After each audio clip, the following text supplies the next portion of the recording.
things that you need to kind of look at the question, what I'm asking, I'm talking about resting membrane potential. So that's the membrane potential when the cell is not going through an action potential or a graded potential. And then I'm telling you that the sodium-potassium ATP pump is working normally. So we have our cell here, and we have a sodium-potassium ATP pump moving what outside? What ion gets moved outside? Sodium. And inside, potassium, right? So we have 3 sodiums being moved out in exchange of 2 potassiums using ATP, so this is active transport. And that's going to create a concentration gradient, right, for both ions. It creates a tiny little electrical gradient because we're moving 3 sodiums and only 2 potassiums. So the cell is becoming a little bit negative relative to the outside. They've measured that to be negative 5 millivolts, just a very small electrical gradient. But it's creating a concentration gradient. Now we have more sodium on the outside and more potassium on the inside, okay? And concentration gradient is going to be the driving force causing potassium to move in or out of the cell. Out of the cell, that's the driving force from high concentration to low concentration. What else do we need for potassium to move out? We have the driving force, the concentration gradient. What else? The pathway, and the pathway is going to be those potassium leak channels. So we have those potassium leak channels right here, so potassium is going to move out of the cell, making the cell more and more negative. So then the cell is starting to go negative towards that equilibrium potential for potassium. Does anybody remember what we said the equilibrium potential was for potassium? We calculate that, so it depends on the concentrations of potassium inside and outside the cell. But you guys remember roughly how much it was? Negative 90, right? In a neuron, in a typical neuron. And again, that can vary depending on the cell and the concentrations of the ion inside and outside the cell. So potassium is going to move out of the cell down its concentration gradient, down a chemical gradient, leaving those negatively charged proteins inside the cell. Right? They cannot move. The cell membrane is not permeable to it. So the cell is going to become more negative until it reaches that equilibrium potential of negative 90 millivolts. That's when net movement of potassium stops, and it will actually reverse if the cell becomes more negative. But the resting membrane potential of the cell is not, of a neuron typically, is not negative 90 millivolts, right? It's around negative 70 millivolts. That is because sodium, it's going to move down its concentration and electrical gradient into the cell.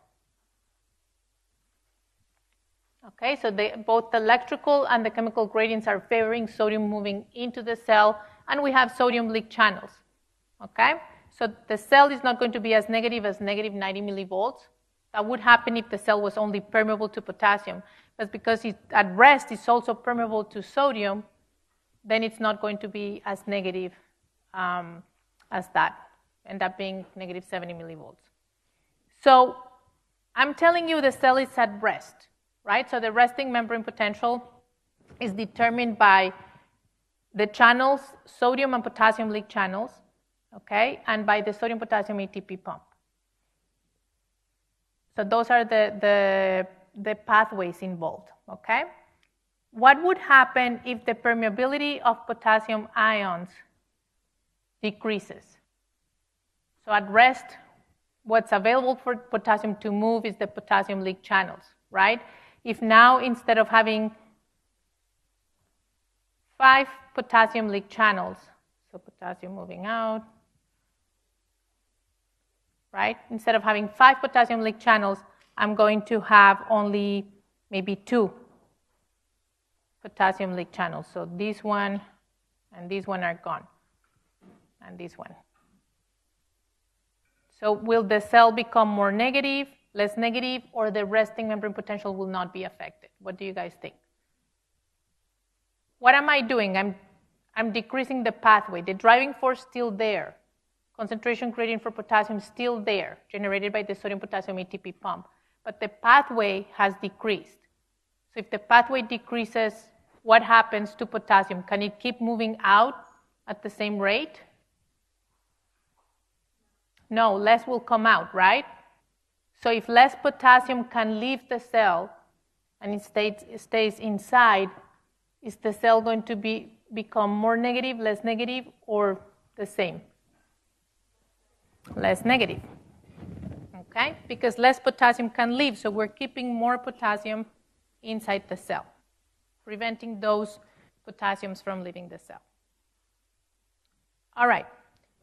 Second one is in an artificial cell. If an artificial cell has a resting membrane potential of negative 50 millivolts, so I'm saying that the resting membrane potential is negative 50 millivolts. Normally, it's negative 70 for a neuron, negative 90 for a muscle cell, but here I'm using artificial cell. So I'm no longer talking about a human cell. Keep that in mind, okay? The cell membrane has an ATP pump that moves 2 A cations outside and 2 B cations inside the cell. So we have a pump that uses ATP to move 2 ions, positive ions A, out, and 2 positive ions B inside the cell. Is the cell more permeable to A or B? Briefly explain your answer. So this is not an easy question, but the reason this is in an assignment is so you guys get an idea of the type of questions you can get in an exam. Okay, I know some of you have talked to the TAs about the assignments and the problem sets not being as hard as the midterms. If you actually think about midterm 1 and the exercises we did in class, maybe problem sets are not as difficult, but the exercises we did in class, they were pretty much the same. We had a hypothalamic pituitary axis example in class that we did with the thyroid hormone. We did it with cortisol in the exam. We had 2 feedback loops connected together in class where I told you look at each loop independently. In the exam you had 3, but the 3 loops you had seen individually. You had seen fever, you had seen blood pressure regulation and temperature regulation. They were just all put together. You had the surface area volume ratio with the lungs. We kind of covered that in class. And the tongue of the whale was explained in different examples with the geese legs, the tuna muscle, and the whale fins. You just had to figure out that heat exchange mechanism. So the actual examples we see in class are important because they're teaching you that. And then that in combination with the problem sets and the assignments should give you good preparation for the exam. So let's look at this. Am I creating an electrical gradient here? What do you guys think? Am I creating an electrical gradient with the ATP AB pump? No, right? I'm moving 2 positive ions in and 2 positive ions out. So I'm not changing really the charge of the cell. Let's say now what I created is what? What type of driving force did I create? So it's not an electrical gradient. Did I create a concentration gradient? I did, right? I created a concentration gradient. Sorry, I have a headache. I need to take some Advil. Okay. So I created a concentration gradient for each ion independently, right? So now I have high concentration of ion A outside and high concentration of ion B inside. So we have a concentration gradient for both ions. And we're going to have those leak channels, right? So B is going to move out through leak channels down its concentration gradient, and A is going to move into the cell. I'm going to make those channels look different. Down its concentration gradient, right? For the resting membrane potential to be negative, should I have more positive ions leaving the cell or more positive ions moving into the cell? What do you guys think? More positive ions leaving the cell. Which ion is leaving the cell? B. So the cell is more permeable to A or B? B. So the cell is more permeable to B. The way I would explain it is the pump generates a concentration gradient for both ions. You can mention or not mention that there's no electrical gradient. The higher permeability of B make it so that more positive charges leave the cell rather than positive charges moving into the cell. This results in a resting membrane potential. And it doesn't need to be exactly like that. We don't look for key terms here, but the explanation of the concept. Does that make sense? If the cell was more permeable to A, you didn't need to explain this part, but I'm just going to rephrase this. If the cell was more permeable to A, then more A ions will move into the cell, making it less negative. And so the cell will actually have a positive resting membrane potential. Does that make sense? Okay. Third question, how is the strength or amplitude of the action potential maintained along the axon? So you guys think it's, which one do you think it is? Do you think it's A, B, C, or D? So you think it's the myelin sheath acts as an insulator that prevents any loss of signal strength as the electrical current or action potential flows passively down the axon? How many of you think is that? None, good. This is true, but myelin is not what's maintaining that amplitude, okay? Myelin is preventing losing sodium, to those ions to the environment, but remember, not all axons are myelinated, right? And we still have axons in those non-myelinated neurons that propagate without losing strength, okay? Voltage-gated sodium channels activate sequentially along the axon, generating new action potentials at each location that reaches the same threshold-dependent amplitude. Do you guys think is this one the correct one or no? Good. We got some hands. Okay. Yes, that's the one. So voltage-gated sodium channels replenish whatever ions we lost to the environment, leaked out, if we didn't have myelin, or the ions that were not able to move further because of resistance. Okay? Sodium-potassium ATP pumps actively boosts the signal of regular intervals, along the axon to maintain constant amplitude. That's not true. So the sodium-potassium ATP pump just maintains the gradients. It doesn't boost the signal or anything like that. And the sodium-potassium ATP pump is going to be important in the resting membrane potential, not so much with the action potentials. Actually, action potentials do not change the gradients of sodium and potassium too much. You don't need too much potassium or sodium, sodium to move in or potassium to move out to change. Basically, an action potential is not going to cause a big change in the concentration of ions inside and outside the cell. So the sodium-potassium ATP pump has to be working all the time to replenish or restore those gradients, but an action potential would not affect it too much. And the axon cable properties or axon diameter ensures that the initial depolarization spreads without any loss, like electrical current in a copper wire. So the cable properties are important in determining the velocity or propagation, conduction velocity or propagation of the action potential. Okay, so the wider the diameter, the bigger the axon, the less resistance, then the faster the action potential can propagate. But it's not important in maintaining the amplitude or strength of the action potential. Okay. A drug that causes potassium to leak out of a neuron, increasing the positive charge on the outside, would cause the cell to release its neurotransmitter? Who thinks that? So here we have a drug that causes a potassium to leak out of the neuron, increasing the positive charge on the outside. So we have more potassium leaving the cell.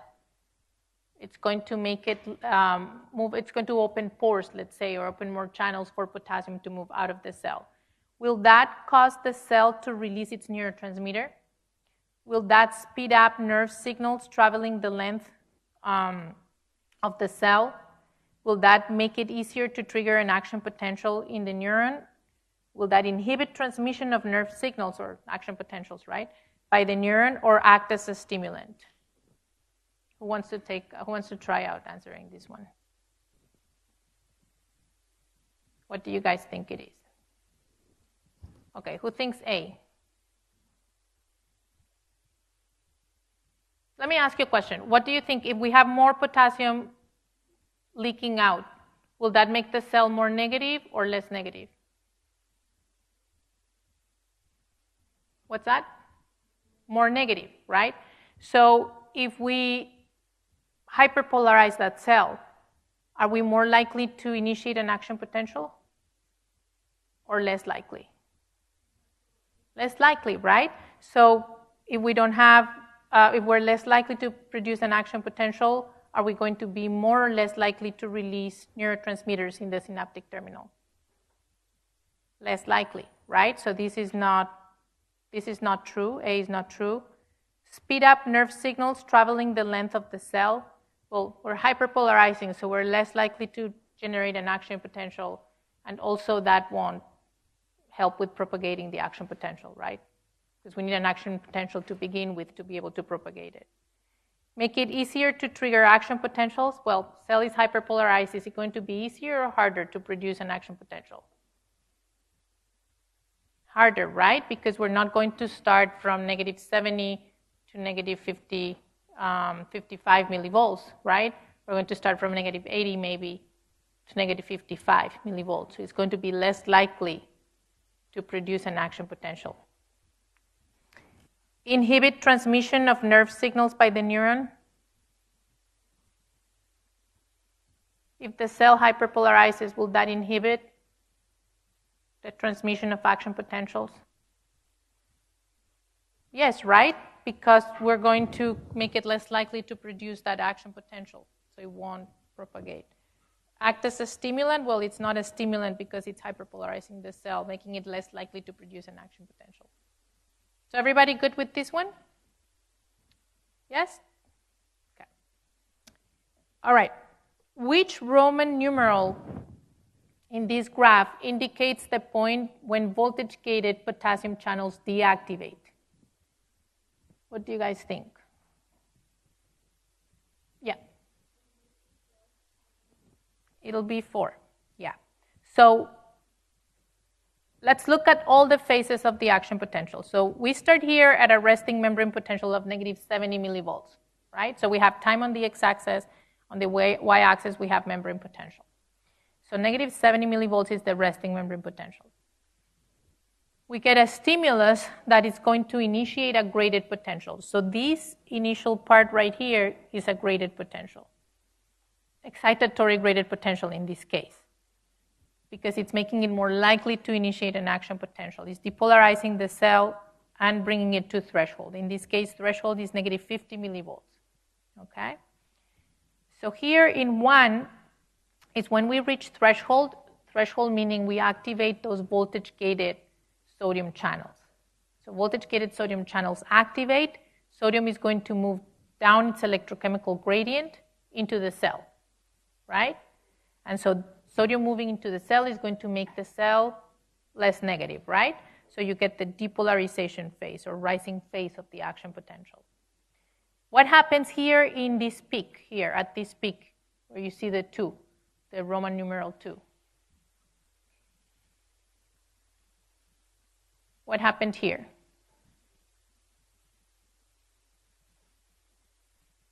Yep. Yeah. Voltage-gated sodium channels inactivated. Remember, there are two gates in voltage-gated sodium channels, right? Let me get my pen here. And so you have activation gate, which is this one right here, and you have the inactivation gate, which is this one right here. So at this point, the channel is deactivated. Okay, this is voltage-gated sodium channel. When we reach threshold at this point, the channel activates. Basically, the correct combination opens that door. Okay, negative 50 millivolts opens the activation gate. And so in this case, the channel is now activated. And that happens here in numeral 1. So now sodium can move into the cell down its electrochemical gradient. Okay, we depolarize the cell because sodium is now moving into that cell.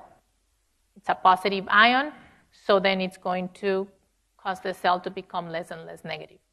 And that's what you're seeing here in that depolarization phase. A few milliseconds after the activation gate opens, the inactivation gate closes. So activation gate is still open, but the inactivation gate closes from the inside. And so we said that the voltage-gated sodium channel is now inactivated. And that happens at this peak right here, which happens to be around positive 30 millivolts. So remember, sodium can keep coming in to the cell until we reach the equilibrium potential for sodium, which is actually positive 60 millivolts, right? So sodium could keep coming up all the way here to positive 60 millivolts. That's when net movement of sodium stops, right?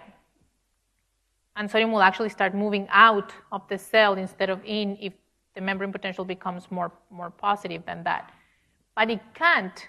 Even though the driving force is there, that electrochemical gradient is still trying to move sodium into the cell, but there's no pathway. Sodium cannot move in because the inactivation gate is closed. And that happens a few milliseconds after the channel gets activated. So that peak here is inactivation of voltage-gated sodium channels. By now, enough voltage-gated potassium channels are open. Voltage-gated potassium channels actually start opening shortly after the voltage-gated sodium channels, but they're very slow in opening and very slow in closing. So by this point here, now voltage-gated potassium channels are open or activated. Potassium is going to move in or out of the cell. Potassium moves in or out of the cell. Out of the cell, down what gradient? Concentration, electrical, or both? Concentration, right? Electrical is actually opposing it. Now, potassium leaving the cell, that means is positive ions leaving the cell is going to make that cell more and more negative, right? Remember, no more sodium moves into the cell. Voltage-gated sodium channels are inactivated. But now potassium is leaving the cell, right? We are now repolarizing. That's that repolarizing phase or depolarization phase here is the Roman numeral 3, okay? Repolarization, sorry. So that repolarization phase happens because voltage-gated potassium channels are now activated. Potassium is rushing out of the cell down its chemical gradient. What happens here is that we reach that negative 50 millivolts again, right? So negative 50 millivolts here again. Voltage-gated sodium channels will now deactivate again. So we go back to this part right here. The activation gate closes, and a few milliseconds after, the inactivation gate opens. So the voltage-gated sodium channels are ready to go, okay, because they deactivated right here. But voltage-gated potassium channels are still open, even though the cell is now repolarizing. Voltage-gated potassium channels take a long time to close. That gate takes a long time to open and close. And the equilibrium potential for potassium is negative 90 millivolts. So we still have a driving force. We still can move potassium out of the cell, and we still have the pathway. So that's why we get that undershoot or hyperpolarization phase, because those voltage-gated potassium channels haven't yet closed all of them or deactivated all of them. We don't necessarily reach negative 90 millivolts, which is where net movement of potassium will actually stop because the channels will eventually close before that, a little bit before that, in negative 80 something millivolts. And now that we close those channels, we have some potassium, yes, leaking through potassium leak channels, so moving out, but we also have some sodium moving in through sodium leak channels, so we get back to that resting membrane potential in numeral 5. Everybody good with the phases of the action potential and what channels do what in each phase? Yep, everybody? So let's move to the next question. A stimulus initiates an action potential in a sensory neuron. If a maximal second stimulus, so I want to underline maximal second stimulus, is applied 0.5 milliseconds after the time indicated by the arrow indicated right here, right? So 0.5 milliseconds after that time, will a second potential likely occur? Explain your answer. So I put these lines here to show you that half a millisecond after. So half a millisecond after in that action potential will be this point right here. So what do you guys think? Are we likely to be able to generate a second action potential? Yes or no? Why not? So look where the channels closed. So I know a lot of you guys answered that. Look at where the threshold is. Sorry,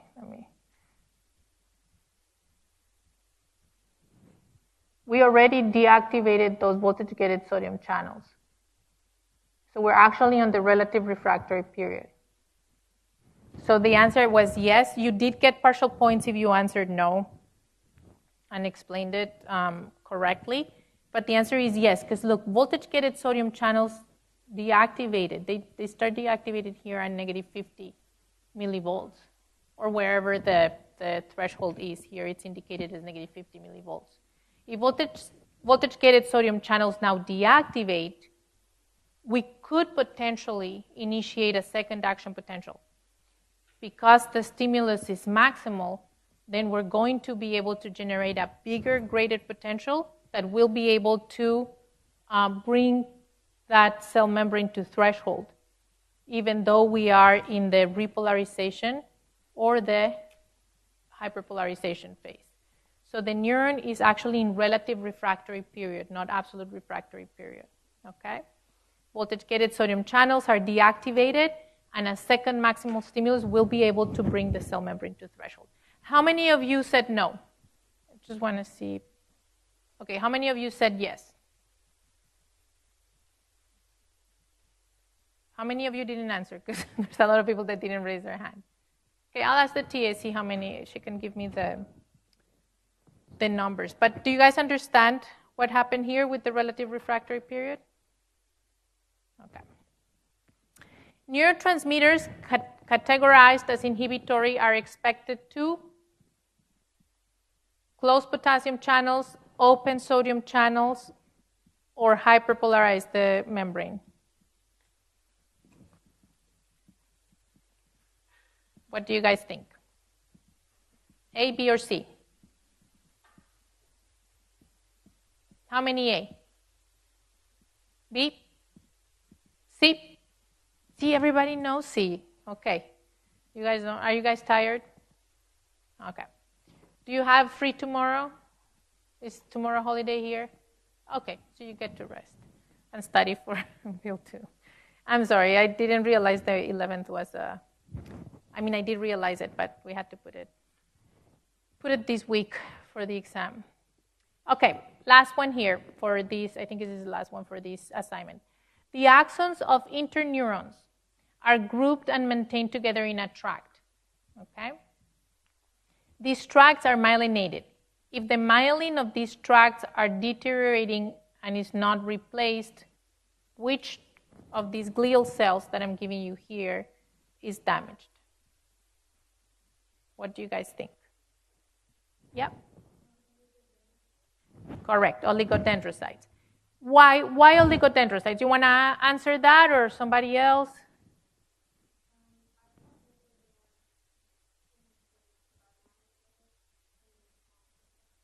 Correct. So first things to take into account here. They're telling you that myelination, it's getting damaged and is not being replaced. So you know that the glial cells that you should be looking at are the ones that are responsible for myelination. So the ones that are responsible for myelination are here are oligodendrocytes in the central nervous system and Schwann cells. So these guys right here, let me get my laser point, in the peripheral nervous system. What gives away that it's oligodendrocytes instead of Schwann? What am I telling you here? That it's important to make that distinction. Yes. Multiple neurons, yeah, what else? So that's a good point. Multiple neurons, remember oligodendrocytes myelinate multiple axons. Schwann cells are one-on-one. So they only myelinate the axon of one neuron. What else? Yeah. It's interneurons, okay? So I'm telling you interneurons. Interneurons, the whole interneuron is within the central nervous system. The dendrite cell body, axons, synaptic terminal, the whole thing inside the central nervous system, which is not the case of sensory and motor neurons. Those sensory and or afferent and motor neurons or efferent, those are peripheral nervous system cells, okay? They do enter the central nervous system, but they are peripheral nervous system, yeah. Interneurons are part of the central nervous system completely, yeah. Yeah.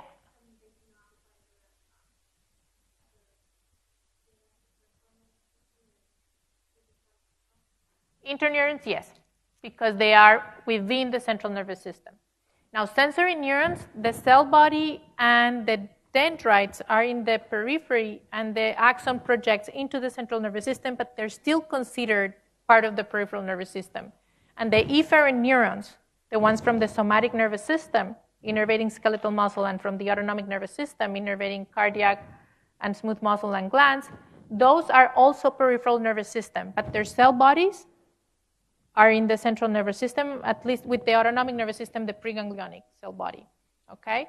And the somatic nervous system, the cell body is in the central nervous system, but the axon projects out into the periphery, and they're considered part of the peripheral nervous system, all right? Okay, I'll give you guys the code, and I'll do assignment 3. Is there anything that wasn't clear with this? Code is 32 with assignment 2. That you need me to go over before I move on.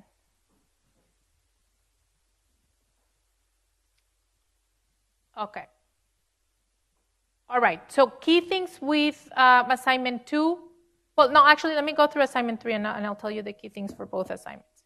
Okay, so assignment 3 was short and it was multiple choice answers only. So a researcher is studying extraterrestrial cells. So extraterrestrials as in aliens, so they're not human, okay? That communicate through chemical synapses. When an action potential reaches the synaptic terminal of the presynaptic cell, it releases neurotransmitter X. So let me get my pen here. So I'm going to draw a presynaptic cell. I'm going to draw them like, I don't know, I'm losing them. Okay. Okay. One of the characteristics of alien cells is that their cell bodies disappeared eventually. Okay, so here we have the pre, and here we have the post-synaptic cell.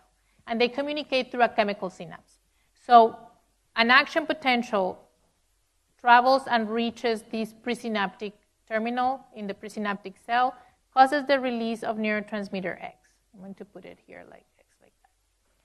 And that neurotransmitter X binds to an inotropic receptor, receptor X. So I'm going to make that receptor here. That's the receptor X, okay? It binds to that. It's ionotropic. What does that tell you? Ionotropic and metabotropic. So what is ionotropic?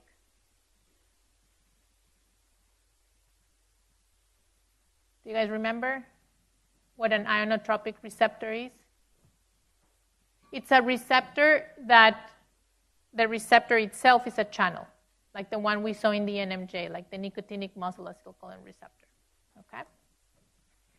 So that's what ionotropic means, as opposed to metabotropic. Okay? And it's on the membrane of the postsynaptic cell, that receptor X. Receptor X has equal permeability to both sodium and potassium. So this receptor, which is itself a channel, I'm telling you that here, right, has equal permeability to sodium and potassium. Oops. The resting membrane potential of the extraterrestrial postsynaptic cell is positive 60 millivolts. So this cell at rest has a membrane potential of 60 millivolts, positive 60 millivolts. Assume that it has sodium, potassium, ATP pumps and functions the same way as in human cells. And the ion concentrations are shown in the table below. So we have low sodium inside and high potassium inside the cell. And I'm giving you here the equilibrium potentials. Okay? The question is, immediately after neurotransmitter X binds to receptor X, what will happen to the postsynaptic cell? Okay, so let's look at the options here. Will sodium move into the cell, or will it move out of the cell? Will potassium move into the cell, or it'll move out of the cell, or we have equal amounts of sodium and potassium moving in opposite directions? So sodium into the cell and potassium out of the cell. So what do you guys think?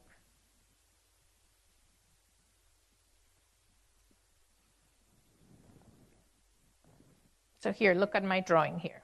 So I'm telling you that neurotransmitter X binds to that receptor X, which is a channel that allows sodium and potassium to move through. Okay? You know the concentrations of sodium and potassium right here, right? So you have low sodium inside, high sodium outside. So sodium is going to move into the cell or out of the cell. If you have that pathway here, the driving force, it's shown here. It's a concentration gradient. Will sodium move in or out of the cell? Into the cell, right? Because you have a lot of sodium out, very little in.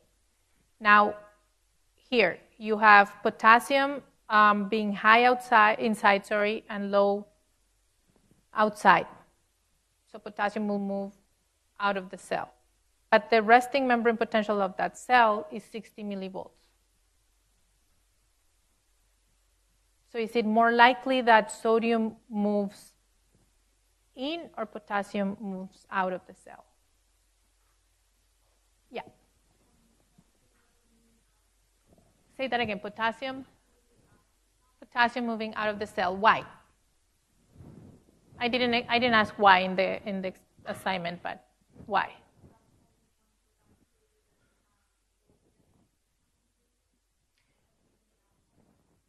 Right. So look at the equilibrium potentials, right? Positive 60 millivolts and negative 90 millivolts. This is very similar to what I showed with the NMJ nicotinic muscle acetylcholine receptor. Okay. The equilibrium potential for sodium is positive 60, right? And the resting membrane potential of that postsynaptic cell is positive 60. So do I have a driving force? Do I have a driving force for sodium to move into that cell? No, right? Because the equilibrium potential, we already reached that. So that's where net movement of sodium stops. So even though I open these, sodium at this point, as soon as I open that receptor X, which is a channel as well, sodium will not move into the cell because we've already reached that equilibrium potential right here. and the resting membrane potential is positive 60 millivolts. But potassium will move, and it will move down its concentration gradient, because we can move potassium out of that cell, right, until we reach a negative 90 millivolts resting membrane potential. Does that make sense? As soon as potassium starts leaving the cell and making it more negative, then some sodium will move in, but less than potassium moving out. Does that make sense? So the answer is potassium will move out of the cell. Okay, what mechanism is affected by myasthenia gravis?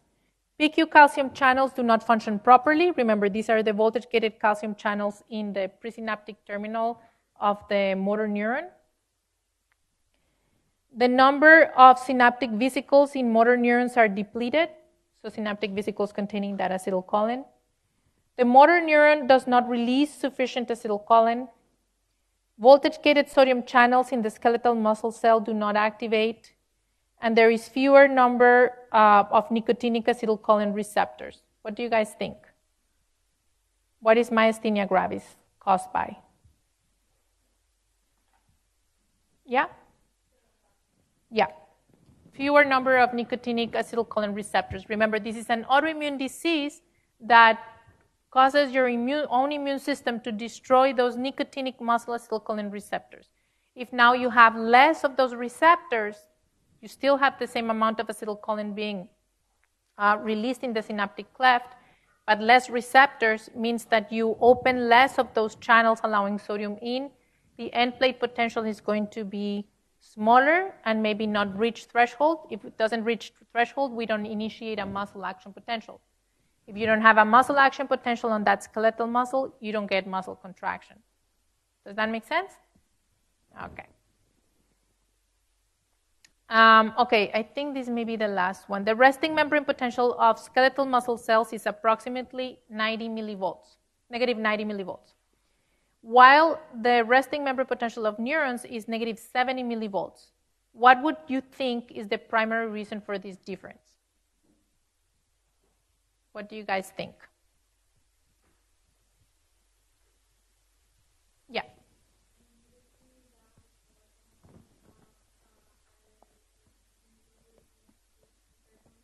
The third one, yes.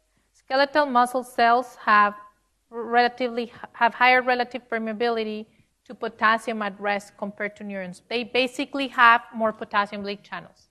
So we're getting closer to that equilibrium potential for potassium.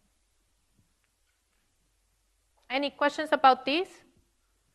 Okay, I'm not going to cover blood pressure because it's. I'd rather talk a little bit about the exam and what's happening on Wednesday. So remember, Wednesday we don't have class here. We're going to have. I'll post a video by tomorrow. I'll post a video on Media Gallery, and it'll cover blood pressure regulation and gas exchange. But we meet at 8 p.m. Okay, you guys meet here. The exam are very similar in difficulty to these questions that I just covered here and to questions that I covered in class, okay? So we don't give a practice exam. Some people were asking for a practice exam because they thought the assignments and the problem sets were not as difficult as the midterm one. But if you look at the exercises in class, they are the exact same difficulty. I mean, yes, maybe that feedback loop had one more feedback loop there, but you have to expect at least one hard question in an exam. It cannot be exactly the same. So my point with these guys is the purpose of this class, yes, you do have to memorize certain names, but the purpose of this class, and Human Physiology 1 and Human Physiology 2 and Reproductive Physiology and so on, is not to have you memorize only. It's to have you think, because when you guys are in health sciences, let's say you're a doctor in the ER, it's not going to be multiple choice A, B, C, D that was given exactly in class, right? It's going to be a difficult case, and you need to be able to learn these fundamental physiology concepts and apply them to new situations. So if I gave you the hypothalamic pituitary axis with the cortisol instead of the thyroid hormone that was in your problem set, it's the same idea. It's still a negative feedback actually 3 negative feedback loops there in that hypothalamic pituitary axis asking the same idea. It's like the concept applies identical, just different names of the hormones, okay? Same with the feedback loops that I gave you. So just expect things not to be exactly the same as the examples, that you get in human physiology. There'll be an extraterrestrial cell. There'll be an artificial cell. You'll get ions A or B instead of sodium, potassium, chloride, calcium, right? Sometimes I test knowledge exactly like it was taught in class. Sometimes I ask you to apply it to a new scenario, because that's critical thinking skills that you are going to be glad you learn here, because then human physiology one will be easier, okay? I do understand it's harder, and that's why questions that most people don't answer well, we make them bonus points or we normalize the exam. So we're helping you in that way, and the class, as I mentioned the first day, it's curved or adjusted. Okay, so a person that has a 60 right now in the class is a person that is passing this class, and maybe even having more than a C minus, right? Because I curve. So yes, being a little bit worried is good, because it'll get that fight or flight, and you'll do much better on midterm 2. And you now know how we test, so you're going to do better in midterm 2. I'm pretty sure of it. And the assignments were hard.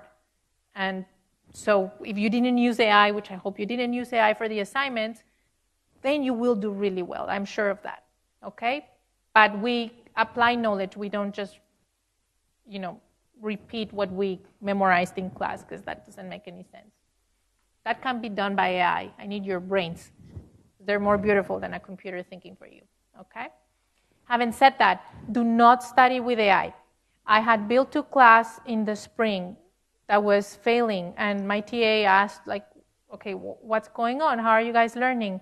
And a bunch of them were instead of looking at the slides or the podcast or coming to class, they were telling AI, what are the phases of the action potential? And it was giving them wrong. And I've tested it in several things, like with heart rate, with blood pressure. I've tested it several times. And it does give wrong information. So sometimes, not always, but a lot more than what you want. So if you are not wanting to read a book and you don't want to listen to my podcast, Khan Academy is good. If you are very visual and want a video, Khan Academy, okay? That's a good source, all right? Okay, and they're fun videos. All right, I'll see you guys on Wednesday night.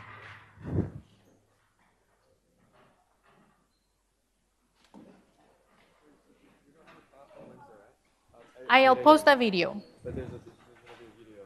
Yeah.